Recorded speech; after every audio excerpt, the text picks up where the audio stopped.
Hey there, it's Brooke from Journey to Kidlit. Today excited to share a sneak peek from a recent Kidlit Academy live session with the amazing Frances Gilbert, who, if you've never heard of her before, Frances is the editor-in-chief at Doubleday Books for young readers at Random House, and she's also a children's book author herself. So we sat down for a full-on Q&A interview inside Kidlit Academy, but I'm going to share this special clip with you where you'll hear Frances talk about her journey to becoming an author, what it's like to work with both large and small publishers, and why, even as an editor, she still has to market her own books. It's such a powerful reminder of what it really takes to bring your story into the world. So let's dive in. Thanks everyone for joining us. This is one of two live sessions we host inside the Kidlit Academy every month. And we're especially excited today because we have the wonderful Frances Gilbert joining us. Hi, Frances. Welcome. Oh, thank you. Thanks for having me.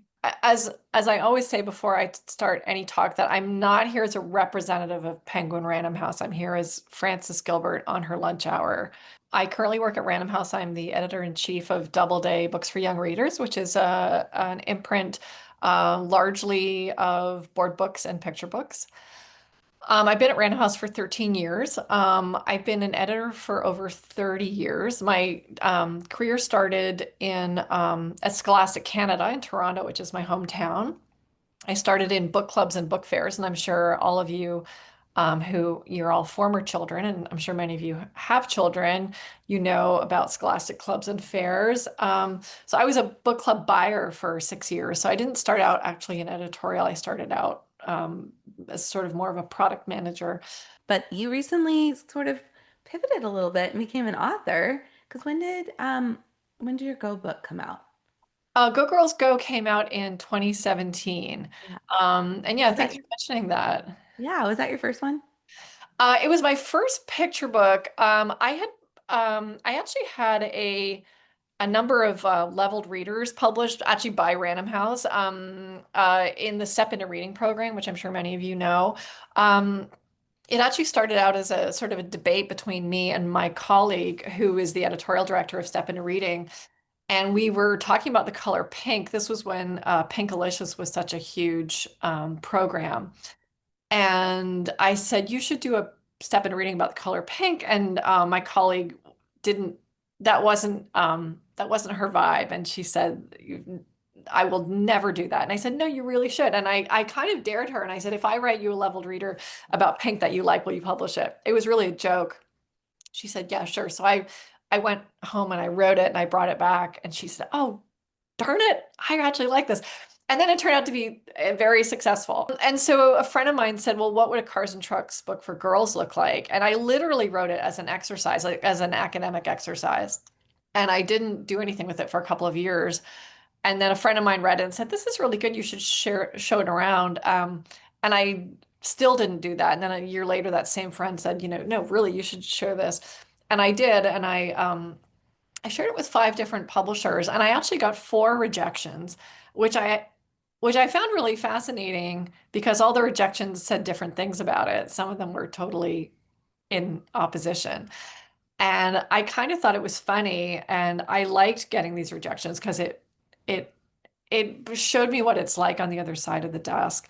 And then I got an offer from Simon and Schuster, and I ran around screaming, like as if I'd never been in this industry at all. Like it was just one of the most exciting things that I've ever had happen to me. And now it's almost coming full circle because you have your pink Christmas coming out. Yes, and thank you for mentioning that. So, I have a new picture book coming out this fall, October 28th. And I was in England last week, and my publisher is British, and I visited them and got to pick up my sample copy in person, which was quite exotic.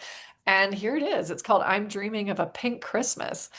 And this actually came out of the success I'd had with I Love Pink, the Step Into Reading book. I'd actually asked the same editor, would you be interested in doing a pink Christmas book? And she just wasn't. It wasn't something she was leaning towards, which is totally fine. Um, so I kind of based this on the same character. Basically a little girl who's obsessed with pink, which is essentially me as a child. And in this story, she wants to turn Christmas pink. So she gives like Santa a makeover, and she insists on having a pink Christmas tree. And I also shared this with a variety of publishers and got a lot of nice responses, but just said like, I don't really see it. And then a friend of mine who's a publisher in the UK, is a small company called Gemini, a couple of years ago was asking me what I was working on, and I was actually in the car with him and I said, oh, I've got this manuscript about Pink Christmas and I really like it and I can't seem to get anybody to take it. And as he was driving, he just said, oh, I'm going to publish that. And so that was like, that was kind of our acquisitions meeting. And, I've often told people who are trying to get published that they shouldn't write off small publishers. I mean, I've been Mhm. published by two of the biggest, but this is a small regional publisher in Southeast England in Suffolk. And I got to tell you, they are doing a heck of a great job. I mean, they've hired an amazing illustrator, George Sweetland, like really top quality illustrator. The design on this, they put foil on the cover. Wow. They've put foil on the last page, which is kind of unheard of these days to have So um, pretty. that kind of money spent on specs. I'm their lead title this fall, so they're putting a lot of marketing and publicity behind this. I met with their sales team. This is the kind of attention that, frankly, you just don't get at larger publishers because larger publishers are publishing thousands of books a year. But And okay, so that just opened up a ton of questions in my brain. So let's chat first about the transition between an American and a UK, because I get this question a lot from our students. Can you submit to other places if you're not from there? You know, like we'll have students from the UK or Australia or Canada, and they want to work with a US publisher, or vice versa. And I always tell them, you can work with anyone, but what kind of was the process? Is there any differences or anything? Like, would you say that anyone could work with publishers from across the pond? Yeah, I mean, unless the specific publisher has some kind of some kind of requirement, I mean, there would be no reason why you couldn't. I mean, there's a whole world to submit to. The only And yeah, it's really more just like a tax thing. Like you might have to fill out some forms or whatever. And so yeah, you should definitely keep your sites, pretty far. And in my case, I was actually born in England, so they can claim me as a British writer, which is helpful to them in terms of marketing the book and also submitting to certain awards. But I'm also a Canadian citizen because that's where I grew up. And so their Canadian arm is also submitting me for Canadian awards. And as of this year, I'm an American citizen. So I'm kind of like doing the whole thing. You're But trifold. yeah, yeah. But that's really more about like awards. And yeah, you can definitely submit Yeah, outside. and the process would be the same, the querying and submitting. And Mary's curious how you find small publishers. I mean, we have your Kidlit Insider for you, Mary, that has them, but do you have any recommendations, or just mostly just connections in your agent that help you get? Yeah, I can't really recommend specific publishers. I don't have an agent because I'm in the industry, so I can just kind of like force people to read my stuff. I